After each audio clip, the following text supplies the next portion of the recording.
نحمده ونصلي على رسوله الكريم اما بعد فاعوذ بالله من الشيطان الرجيم بسم الله الرحمن الرحيم رب اشرح لي صدري ويسر لي امري واحلل عقدة من لساني يفقهوا قولي واجعل لي وزيرا من اهلي امين یا رب العالمین۔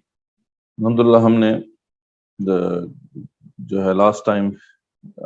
حقیقت انسان اور تزکیہ نفس کے نبوی منہج کے اوپر سیشن کمپلیٹ کر لیا تھا۔ آج ہمارا ایک طرح سے آخری سیشن ہی ہوگا۔ اس میں دیکھتے ہیں کتنا ہم کور کر سکتے ہیں، کافی اس میں اہم ٹاپکس ہم نے ڈسکس کرنے ہیں۔ ارادہ تو یہی تھا کہ عقل و نقل کے مابین جو اعتدال کی راہ ہے اس کو بھی واضح ہم کریں، اس ٹاپک کو بھی، اور ساتھ کچھ اسلام کا جو سیاسی اور معاشی نظام ہے اس کے کچھ اصول بھی ہم ڈسکس کریں، لیکن دیکھتے ہیں ٹائم کتنا ہمارے پاس رہتا ہے، ورنہ یہ کہ یہ سیشن ہمارا آخری ہوگا کیونکہ آگے رمضان آ رہا ہے۔ رمضان میں پھر میری بات اپنی کچھ مصروفیات ہیں، تو رمضان میں آپ کو موقع ملے گا کہ جتنے بھی اپنی اسائنمنٹس ہیں اور کوئزز ہیں ان کو جمع کرائیں، تو یہ آپ ضرور اس کی بھرپور کوشش کریں۔ اگر وہ ٹاپک ہم نہ چھیڑ سکے تو پھر ہم ایسا کریں گے کہ اس کو جو ہے رمضان کے بعد ایک اسپیشل سیشن رکھ لیں گے کورس کے والے سے، پھر آج کا آخری سیشن کنسیڈر ہوگا۔ تو یہ ماڈیول نمبر 6 ہے، ٹھیک ہے۔ اس سے پہلے ہم 5 ماڈیولز کر چکے ہیں، تو اس ٹاپک کی بڑی امپورٹنس ہے کیونکہ یہ دین کے اندر ایک بحث چلی آ رہی ہے کہ آیا دین کی بنیاد جو ہے وہ نقل پر ہے یا عقل پر۔ نقل سے مراد ہے وحی، یعنی جب ہم کہتے ہیں نا کہ دین کی بنیاد تو نقل کے اوپر ہے، تو اس سے کہنے کا مطلب یہ ہوتا ہے کہ وحی کے اوپر ہے، جو اللہ تعالیٰ نے بتا دیا ہے، جو رسول اللہ صلی اللہ علیہ وسلم نے بتا دیا، ہم نے بس من ون اسے قبول کرنا ہے، اس پہ عقل کے گھوڑے نہیں دوڑانا، عقل کا استعمال نہیں کرنا، ٹھیک ہے۔ اب یہ جو ہے 2 ڈفرینٹ قسم کے معاملات ہوتے ہیں، ایک عقائد کے معاملات ہیں، ٹھیک ہے، اور ایک ہے جو فرائض و واجبات اور معاملات کے حوالے سے جو ایشوز ہیں ان پہ عقل استعمال کرنے کی بات۔ تو 2 قسم کے جو ایشوز ہیں ان پہ عقل کے استعمال کی ضرورت پڑتی ہے، تو اس کو ہم دیکھیں گے کہ جو ہے یہ موضوع کیا ہے، یہاں پہ دین کے اندر دین کی تفہیم کے حوالے سے عقل کا کتنا عمل دخل ہے۔ یہ تو بات ہم پہلے سمجھ چکے ہیں کہ جہاں تک مسئلہ ہے سچے دین کی شناخت کا، جہاں تک مسئلہ ہے سچے خدا کی شناخت کا، تو یہ تو اس میں کوئی شک کی بات نہیں ہے کہ اس کے لیے تو عقل حتمی فیصلہ دے سکتی ہے، بالکل۔ اور وہ ہم نے عقلی بنیادیں ہیں ایمانیات کی وہ بھی واضح کی، اور دیگر جو وزڈمز ہیں احکامات کے حوالے سے ان کو بھی ڈسکس کیا۔ لیکن یہ بات بھی ہم نے کی کہ عقل حتمی فیصلہ نہیں دے سکتی جہاں تک معاملہ ہے فرائض کا یا واجبات کا یا دین کے اندر کے معاملات کا، لیکن پھر بھی عقل کی ضرورت کیوں پڑتی ہے، تو اس سارے ایشو کو ہم تفصیل سے دیکھیں گے۔ سب سے پہلے تو بات ہے، ہمیں یہ بات ہمارے سامنے رہنی چاہیے کہ صحابہ کے زمانے میں عقل کی اتنی ضرورت نہیں تھی، ٹھیک ہے۔ اب اس کی کئی وجوہات ہیں۔ اچھا، اس سے پہلے یہ بات تو ہمیں طے کر لینی چاہیے کہ مذہب کی اساس بہرحال نقل پر ہے، نہ کہ عقل پر۔ دین جو ہے اس کے جتنے بھی معاملات، دین کے اندر کے جو معاملات ہیں، اس میں حتمی فیصلہ نقل کا ہی ہوگا، ٹھیک ہے۔ نقل سے مراد وہی ہے، یعنی جو اللہ اس کے رسول صلی اللہ علیہ وسلم نے بتا دیا ہے بس وہی حتمی ہوگا، ہمیں اس کو ویسے ہی قبول کرنا ہوگا۔ لیکن سوال بس اتنا ہے کہ کیا اس میں عقل بھی استعمال کر سکتے ہیں یا نہیں، اور کتنی عقل استعمال کر سکتے ہیں؟ تو ہاں، یہاں پہ جواب یہ ہے کہ عقل کا استعمال کرنا چاہیے، ٹھیک ہے، اس سے بڑا فائدہ ہوتا ہے، ٹھیک ہے۔ اس حکم کی حکمت اگر سمجھ میں آ جائے تو اس پر عمل کرنا آسان ہو جاتا ہے۔ جب دوسری اور بڑے ریزنز ہوتے ہیں کہ جیسے اس پہ کوئی جب اعتراضات اٹھا دیے جائیں، ٹھیک ہے، جیسے عقل ہے، ظاہری بات ہے وہ تو دنیا میں جو ہے اپنا کام کر رہی ہے، تو وہ ہو سکتا ہے کہ عقائد کے اوپر ایسے اعتراضات اٹھا دے کہ جس کا پھر جواب دینا لازم آتا ہو۔ تو اس طرح کی مختلف سچویشنز یا سینیریوز ہوتے ہیں جس کے اندر پھر عقل کا استعمال کرنا پڑتا ہے۔ تو ہم تھوڑا دیکھتے ہیں کہ پھر بعد میں ضرورت کیوں محسوس ہوئی۔ تو مذہب کی جو اساس ہے یا اس کی جو بیسس ہے، بہرحال وہ وحی کے اوپر ہے، عقل کے اوپر نہیں ہے۔ وحی ہی حتمی ہوگی، وحی کا فیصلہ ہی حتمی مانا جائے گا،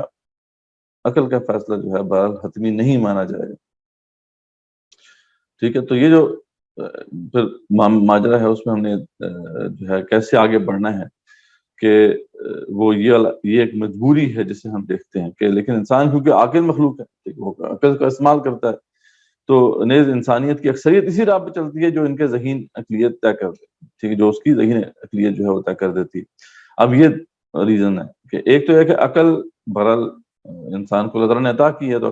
عقل اپنا کام کرتی رہے گی. اس وجہ سے اگر وہ اعتراضات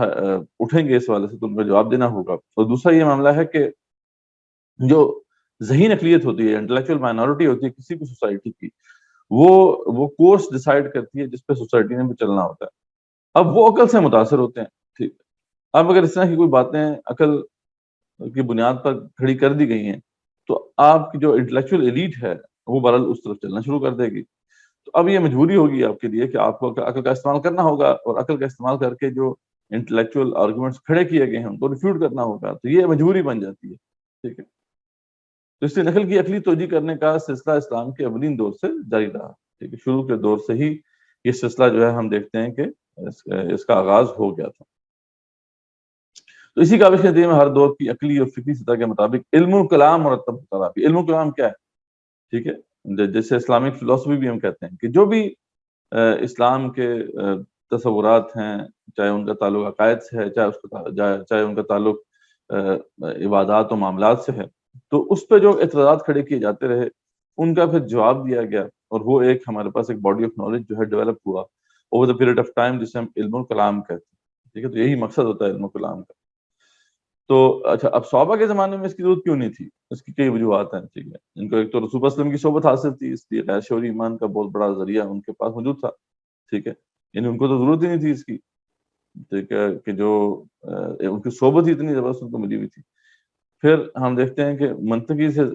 زیادہ فطری دلائل ہی عقل کو مطمئن کرنے کے لیے کافی تھے. وہاں پر اس وقت جو ہے صحابہ کرام کے اندر کوئی گریک، حالانکہ گریک تھاٹ موجود تھی، گریک فلسفی موجود تھی، لیکن اس کا اتنا انفلوئنس عربین پینسولا پہ نہیں تھا. وہاں پر وہی سادہ ذہنیت تھی. تو وہ فطری دلائل جو ہے کافی تھے ان کو کنونس کرنے کے لیے. اور چنانچہ صحابہ کو وہ ایمان حاصل ہوا جو عشق کے درجے پر پہنچا ہوا تھا، وہ ہر آن عمل کے لیے تیار رہتے تھے. ٹھیک ہے، تو وہاں پہ ایک تو عربین سوسائٹی کا جو اسٹرکچر تھا وہ اس طرح سے تھا کہ وہاں پہ وہ گریک فلسفی اور وہ فکر کی پیچیدگی نہیں تھی. دوسرا یہ کہ صحابہ کرام کے پاس رسول اکرم صلی اللہ علیہ وسلم موجود تھے، جو کہ ان کی صحبت موجود تھی، جو کہ بہت بڑا ذریعہ ہے غیر شعوری ایمان کا. اچھا، یہ بات بھی ہم دیکھ چکے ہیں کہ ان کا ایمان بہرحال شعوری ایمان تھا. ٹھیک ہے، ایسا نہیں تھا کہ وہ آنکھیں بند کر کے ایمان لے کے آئے تھے، بلکہ ان کے سامنے جو ریشنل بنیاد تھی وہ بھی بڑی مبرہن انداز میں موجود تھی. خود رسول اکرم صلی اللہ علیہ وسلم کا موجود ہونا بطور ایک صادق اور امین ریپرزینٹیو کے اللہ تعالیٰ کے، یہ بہت بڑی حقیقت ہے. ٹھیک ہے، جس کی بنیاد پر وہ ایمان، ان کا جو ایمان تھا بڑا مضبوط تھا. دوسرا کہ قرآن مجید کا جو چیلنج تھا، جو کہ جس کے بارے میں بار بار بیان کر چکے ہیں کہ جو معجزہ ہے قرآن کا، اس کا بھی وہ براہ راست ادراک کر سکتے تھے. تو یعنی انٹلیکچوئل بیسس بھی ان کے پاس ایسی موجود تھی کہ ان کو کسی اور قسم اور جو ہے نا عقل کا استعمال کرنے کی مزید کوئی چندہ ضرورت نہیں تھی. اور نہ ہی دوسری طرف جو ہم نے بات کی کہ اس سوسائٹی کے اندر کوئی اتنا انفلوئنس تھا اس وقت کے فلسفے کا، منطق کا. تو مطلب ان سرکمسٹانسز کے اندر اگر دیکھا جائے تو ان کو اتنی ضرورت نہیں تھی اس کی، لیکن ان کے زمانے کے بعد بہت ضرورت پڑ گئی. ٹھیک ہے، تو اب صحابہ کے زمانے کے بعد عقل کی ضرورت پڑی، اور ساتھ ہی پھر جو ہے یہ ایک ٹکراؤ شروع ہو گیا، عقل اور نقل کا جو ہے نا آپس میں ٹکراؤ شروع ہو گیا. اچھا، اب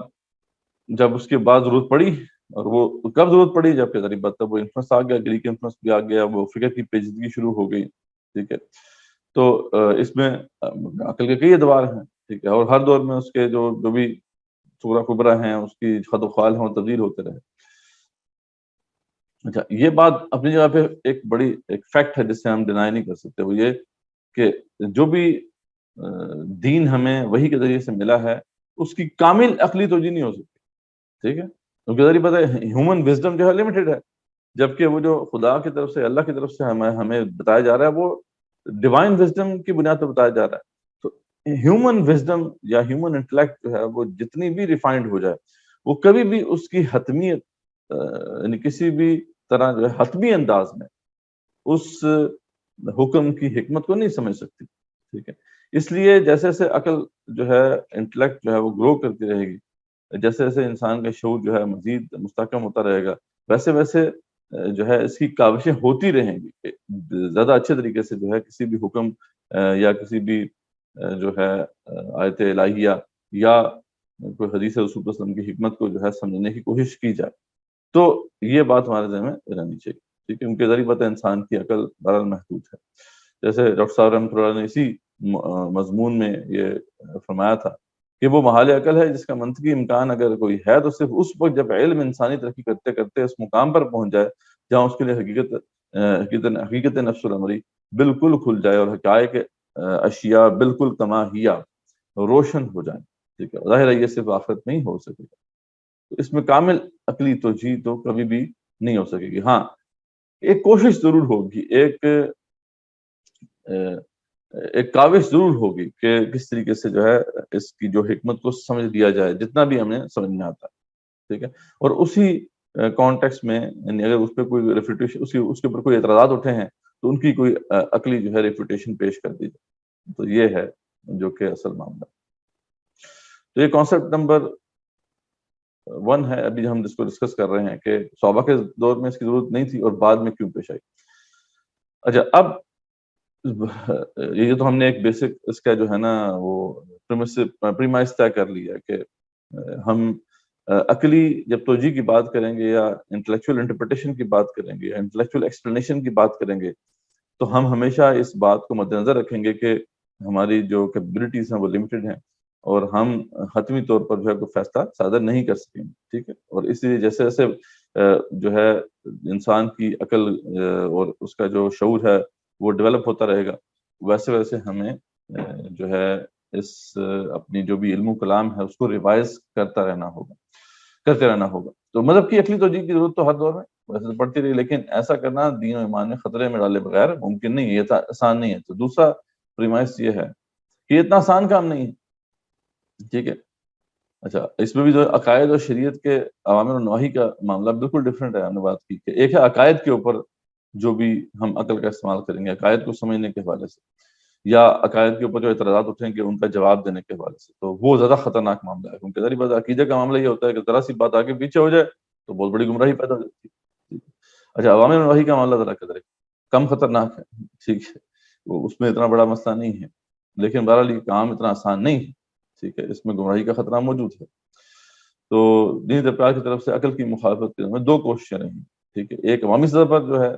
ایک رد اور بیزاری کا اظہار، ٹھیک ہے، جب عقل کا استعمال ہوا اور کئی قسم کے اعتراضات کھڑے کیے گئے اسلامی اعتقادات کے اوپر، تو اس کا ایک تو رد عمل ہوا عوامی سطح پر جو کہ بس ایک بیزاری کا اظہار تھا، علماء کی طرف سے ہوا اور ان کے زیر تربیت جو عوام تھے ان کے اندر بھی ایک بیزاری کی کیفیت پیدا ہوئی۔ لیکن ایک ہے اہل علم فلاسفہ یا منطقین جو تھے ان کی طرف سے تنقید اور مدافعت ہوئی، ٹھیک ہے، جیسے بڑے بڑے جو اسکالرز ہیں وہ کھڑے ہوئے، پھر انہوں نے اس کا ان کی جو بھی اعتراضات تھے ان کی انٹلیکچوئل ریفوٹیشن کی۔ تو یہ 2 قسم کے ہمیں جو ہے رسپانسز ملتے ہیں۔ اس لیے جہاں پہ ڈاکٹر صاحب بڑی اہم بات کرتے ہیں، وہ کہتے ہیں کہ یہ ضروری ہوتا ہے، ٹھیک ہے، زیادہ تر جو دین کو ڈیفینڈ کرنے میں کامیاب ہوئے نا وہ لوگ تھے جو یہ دوسری کیٹیگری سے تعلق رکھتے تھے، یعنی اہل علم فلاسفہ اور منطقین، انہوں نے جس طریقے سے اس کو تقویت بخشی، یعنی دوبارہ سے دین کے اصل جو تصور ہے اس کو ایک طرح سے نکھار کے سامنے پیش کر دیا اور ریفیوٹ کر دیا اعتراضات کو جو بھی اس کے خلاف اٹھے تھے ان تصورات کے، وہ یہ دوسری کیٹیگری کے لوگ تھے۔ اس کی وجہ کیا ہے کہ لوہا جو ہے وہی لوہے کو کاٹ سکتا ہے، ٹھیک ہے، ڈاکٹر صاحب کہتے ہیں لوہا لوہے ہی سے کاٹا جا سکتا ہے اور عقل کا توڑ عقل ہی کے ذریعے ممکن ہے۔ ایسا ہو نہیں سکتا کہ ایک عقلی بنیاد پر ایک اعتراض کھڑا کر دیا گیا اور اسے کہا دیا بھائی یہ جھوٹ بول رہا ہے، غلط ہے اس کی بات، آپ کی بات ٹھیک ہے آپ کہہ سکتے ہیں یہ، لیکن یہ ہے کہ وہ جو انٹلیکچوئل مائنورٹی ہے وہ آپ کی بات پر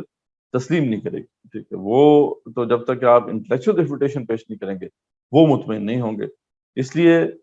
کیونکہ سوسائٹی جو ہے اسی راستے پہ چلتی ہے جس پہ انٹلیکچوئل مائنورٹی چل رہی ہوتی ہے، تو اگر آپ نے ان کو کنونس نہیں کیا تو پھر یہ ہے کہ پوری سوسائٹی بھی آپ کے ہاتھ سے نکل جائے گی، وہ بھی اسی راستے پہ چلنا شروع ہو جائے گی جس پہ پھر وہ جو عقل والے ہیں وہ لے کے چلنا چاہتے ہیں۔ تو یہ ایک بہت بڑا